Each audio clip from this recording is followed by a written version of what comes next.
Salut les pirates, j'espère que vous allez bien. Moi ça va bien parce que c'est le dimanche de désir. On va parler encore de désir, encore de la formation qui est sortie cette semaine, comment susciter le désir chez son conjoint.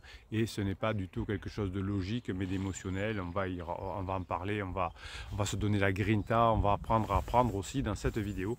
Car j'avais envie de vous parler de comment vous mémorisez les formations. Parce que j'entends beaucoup de bêtises sur la mémorisation et en neurosciences, on a beaucoup progressé ces derniers mois. Je voulais vous en parler. C'est vrai que ça vous passionne les neurosciences si vous voulez récupérer votre conjoint. Le fait d'apprendre, d'être différent, de montrer que l'on va avoir une relation différente avec son conjoint, etc. Ça vous intéresse. Et quand votre conjoint vous a dit je ne t'aime plus, je veux qu'on se sépare, c'est fini, il faut qu'on parle, etc. Tout ça vous donne un choc post-traumatique. Donc vous avez la formation complète sur comment oublier le choc traumatique initial. Je ne t'aime plus, je ne veux plus être avec toi. Ça veut dire que vous allez ensuite avoir peur, être en colère, etc. Donc ça, vous apprenez à le faire avec le MDR, avec la cohérence cardiaque, etc. Et il faut, les souvenirs qui sont choquants finalement vont créer des pathologies dans votre système cérébral. Et on a beaucoup aujourd'hui en neurosciences travaillé là-dessus et on a compris les dysfonctionnements qui se passaient au moment d'un traumatisme. Et évidemment, hein, vous avez compris que si vous voulez récupérer votre conjoint, il va falloir que vous ressuscitiez du désir. Et on ne peut pas ressusciter du désir, effectivement, si on est encore en choc traumatique. Donc quand vous allez apprendre dans les formations, vous allez vous créer de nouvelles connaissances, de nouveaux souvenirs. Et jusqu'à un moment, jusqu'à une dizaine d'années, la théorie du neurone de Ramon Cajal, hein, qui est mort qui a travaillé en 1920, croyait que le système nerveux, qui était fait de corps cellulaires, axones et dendrites, hein, on n'avait pas encore trouvé les synapses parce qu'on ne pouvait pas encore, on n'était pas assez fin à la détection, on n'avait pas encore les IRMF, et Ramon a été prix Nobel de médecine en 1906. Beaucoup de coachs, de psy encore se réfèrent à Ramon Cajal qui expliquait que finalement les neurones étaient là et puis se détruisaient et à partir d'un certain âge on ne crée plus de neurones. Il disait d'ailleurs, tout peut mourir, mais rien ne peut renaître. Hein. C'est que Adman, plus tard, qui a commencé à voir qu'on avait des créations de nouveaux neurones dans les cerveaux des adultes. Et c'est que dans les années 2000, on va dire, que la plasticité a été maintes fois démontrée. Mais depuis les années 2000, on a fait beaucoup de progression encore au niveau de la mémoire. Et aujourd'hui, on arrive, grâce à l'IRM, à imager beaucoup plus finalement le fonctionnement des synapses. Et je voulais vous parler aujourd'hui, avant de vous reparler du désir, de ce fabuleux travail qu'ont fait Fraser, Arnold et Kesselman, hein, qui sont de l'université du Massachusetts, de l'USC. Pour ceux qui sont intéressés, hein, vous pouvez aller consulter leurs travaux évidemment. Bon, je vais quand même évidemment, je vais vous les résumer parce que c'est compliqué, mais moi j'adore ça. Donc quand j'ai eu connaissance de leurs travaux et quand les travaux viennent corroborer ce que l'on voit ici année après année autour des pirates, eh bien moi j'adore ça, je voulais vous emporter. Donc si vous voulez vraiment aller encore plus loin, vous procurez la revue PNAS, hein, PNAS, et vous verrez les travaux de cette équipe.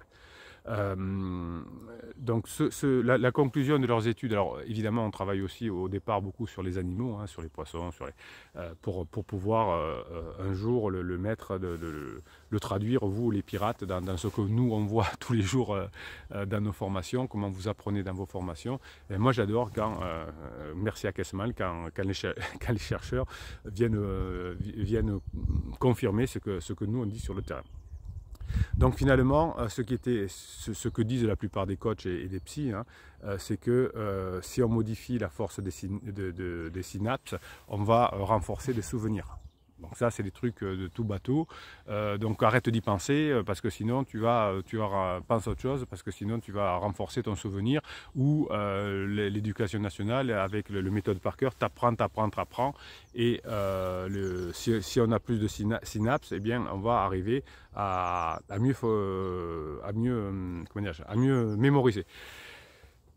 Ce que Kahneman nous montre, c'est qu'effectivement, la mémoire fonctionne davantage, ce que je vous explique ici depuis des années, selon la méthode push and pull. Alors, ce n'est pas la méthode push and pull des dragueurs de rue ou des personnes qui veulent récupérer leur conjoint quand ils sont à la fin de la lune de miel, c'est-à-dire ces manipulations. Hein. Je m'approche et je repars, je m'approche et je repars. Ne faites surtout pas ça avec votre conjoint, parce que vous allez dire mon mari ou ma femme n'est pas du tout fiable. Déjà, moi, je ne vais pas bien, donc ne faites pas ce push and pull, ces manipulations. Enfin, si vous voulez avoir des relations sexuelles avec quelqu'un, vous pouvez le manipuler. Ici, on ne fait pas la morale, mais ce n'est pas du tout l'objet de cette team et de cette famille.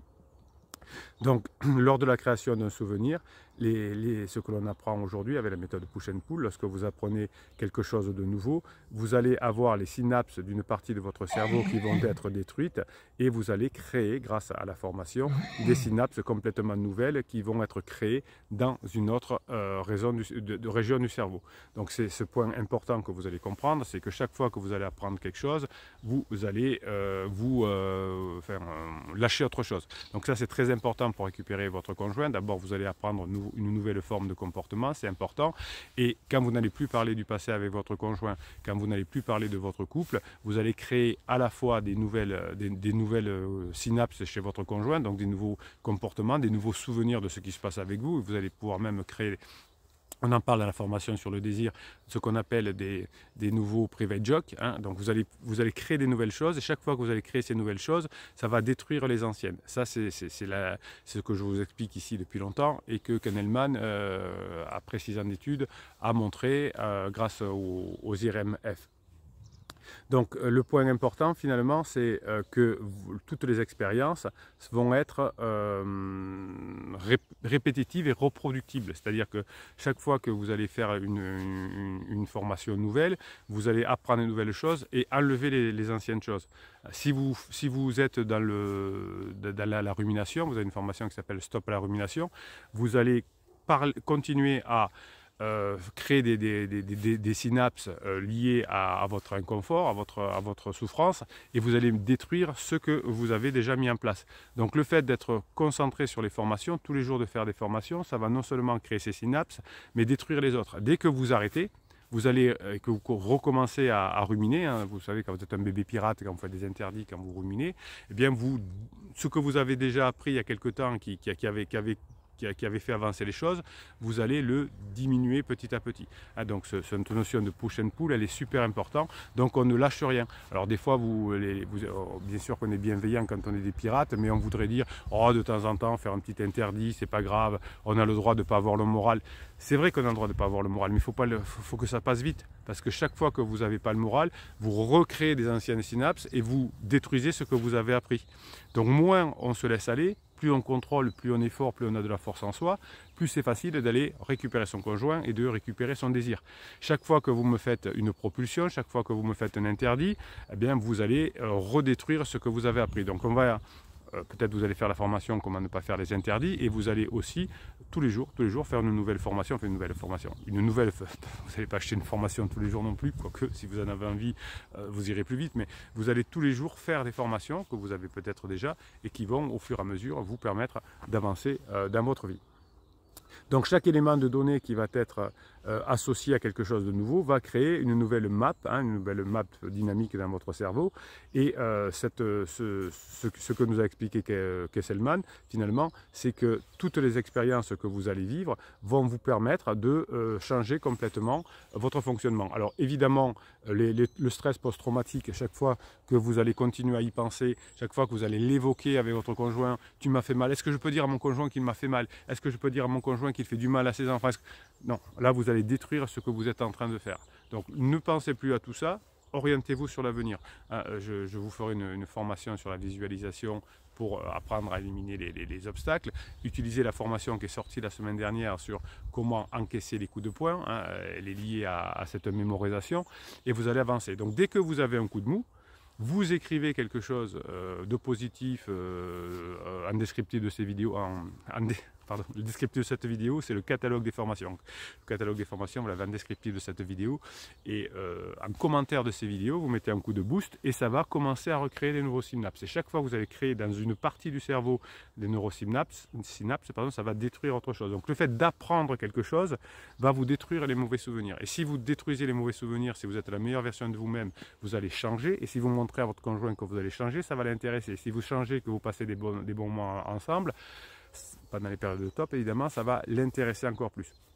Donc vous ne pouvez pas contrôler votre conjoint en crise, mais vous pouvez vous contrôler en changeant le fonctionnement de votre cerveau. Et ce qui est génial, c'est que par exemple quand vous allez travailler sur l'ère de la persévérance, je vous en ai parlé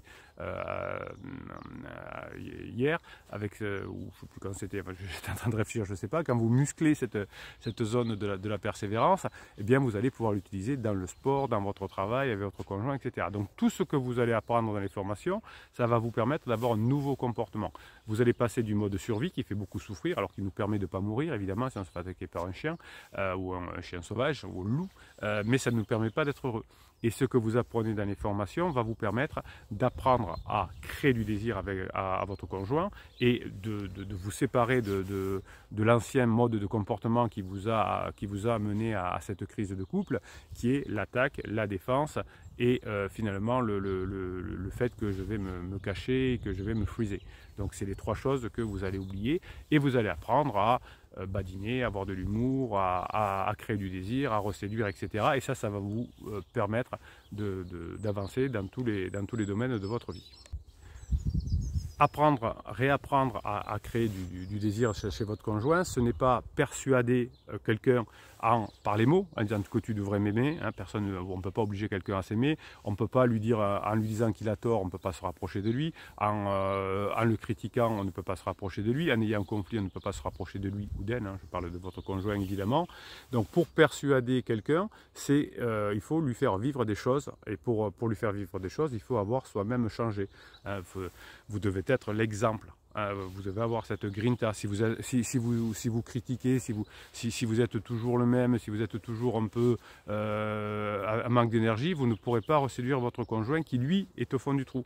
Donc c'est grâce à votre intensité de choses que quand vous apprenez des choses, vous allez vous mettre de l'intensité, vous allez réussir à vous soutenir. Vous allez vous soutenir entre pirates et vous allez, comment dirais-je, vous allez permettre à votre conjoint de vous désirer à nouveau, non pas comme on l'a longtemps dit, que votre conjoint doit être conscient qu'il vous désire. Non, ça passe par l'inconscient. Vous avez une formation d'ailleurs complète qui s'appelle « Comment gérer l'inconscient de votre conjoint ». Les neurosciences aujourd'hui nous indiquent que notre cerveau inconscient, joue le rôle fondamental dans le processus de désir et dans le processus de décision. Votre système de mental automatique et inconscient, le système mental automatique et inconscient de votre conjoint en crise également, va vous inciter à faire ce que on aime et nous allons être beaucoup plus attentifs aux messages que nous apprécions. Donc quand vous allez écouter votre psy de quartier ou un coach qui n'a pas tout compris, ou Tati Janine, ou votre soeur, etc., qui vous dit ne laisse pas faire, montre-lui, punis-le, surtout pas de sexe, mets-le dehors, montre-lui que ici c'est pas un hôtel, etc. Eh bien, qu'est-ce qui va se passer? C'est que le système mental automatique inconscient, si vous faites ça, hein, si vous suivez ces conseils-là, va faire que vous allez être anti-désir et que votre conjoint va plutôt aller avec quelqu'un qui va lui dire ce qu'il a envie d'entendre, comme son pansement, qui essaye de le manipuler parce que lui-même ou elle-même n'est pas bien pour pouvoir diminuer son stress. Vous savez que un pansement va utiliser votre criseux pour diminuer son stress et effectivement c'est pour ça que ça se termine très mal. Ce que vous me racontez depuis 23 ans, comment la relation entre criseux et pansement se termine mal, alors que votre conjoint a dit, votre criseux, votre criseuse, je l'aime, c'est l'amour de ma vie, je vais me mettre ensemble, on va se mettre ensemble, c'est mon âme sœur, etc. Et la plupart des témoignages que vous me faites s'est transformé en grande catastrophe à la fin de la relation lune de miel entre pansement et criseux. Donc votre conjoint en crise va utiliser deux modes de réflexion distincts pendant sa crise, une approche qui est quasi instinctive que j'appelle inconsciente et une approche qui est plus réfléchie et qui est consciente. Mais vous savez que pendant la crise existentielle, la partie émotionnelle, la partie inconsciente l'emporte largement sur la partie consciente, puisque vous me dites souvent, j'ai l'impression de ne pas reconnaître mon conjoint, il fait n'importe quoi, il dépense beaucoup d'argent, il est dans la critique, il a pris un pansement à son travail, sachant que ça va lui coûter certainement son poste, il a acheté une voiture de sport, etc., etc., etc. Donc la partie inconsciente ou automatique de votre conjoint est prédominante pendant la crise. C'est pour ça qu'en mettant en place ce que je vous ai appris cette semaine dans la formation Ressusciter le désir, hein, ça va vous permettre de faire avancer les choses. Donc cette partie inconsciente, finalement, a une capacité très importante et votre conjoint va se laisser séduire sans s'en rendre compte. Si vous essayez de lui expliquer pourquoi, mais moi je suis bien, mais moi je ne suis pas trompé, je veux pas tromper, moi je veux que la famille continue, etc. Tout ça, ça va l'éloigner. Si vous lui donnez du plaisir, de la dopamine, etc., vous allez vous rapprocher. On sait tous que manger des carottes, c'est mieux qu'une friandise si je veux perdre du poids, mais la perte de poids, c'est un processus de longue haleine et sur le moment, hein, le bonbon vous donnera plus de satisfaction que la carotte. Donc vous allez apprendre dans cette formation, et puis dans les formations en général d'ailleurs, à retarder le plaisir, c'est-à-dire qu'aujourd'hui je vais travailler sur moi, aujourd'hui je vais m'empêcher de faire des interdits alors que j'ai envie de lui dire ce que je pense, pour avoir le plaisir plus tard, de faire des gains financiers, de ne pas avoir besoin d'avoir 2 appartements, de payer un avocat, un divorce, une pension, etc. Et de revivre en famille et que mes enfants n'aient pas besoin de changer de maison toutes les semaines et de se taper un psy plus tard pour travailler sur la notion d'attachement. Donc cet investissement que vous faites sur vous, là, en travaillant sur vous, en différant le plaisir, on n'écoute pas sa sœur ou son psy en disant ben, dis-lui ce que tu as sur le cœur, te laisse pas faire, dis-lui ces 4 vérités. Eh bien, oui, vous pouvez le faire. Ça fera plaisir à votre cerveau de survie. Mais plus tard, vous allez évidemment en souffrir beaucoup.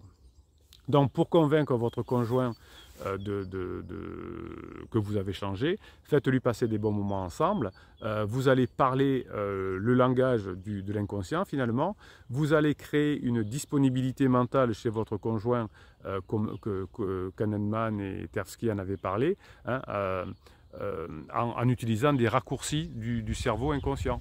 C'est-à-dire que si la personne passe des bons moments avec vous, ça veut dire que vous êtes quelqu'un de bien, c'est un raccourci. Voilà. Donc chaque fois que vous lui dites ces 4 vérités, chaque fois que vous répondez à ses provocations, raccourci, vous n'êtes pas quelqu'un de bien. Et quand on va se rapprocher plutôt de quelqu'un qui est bien.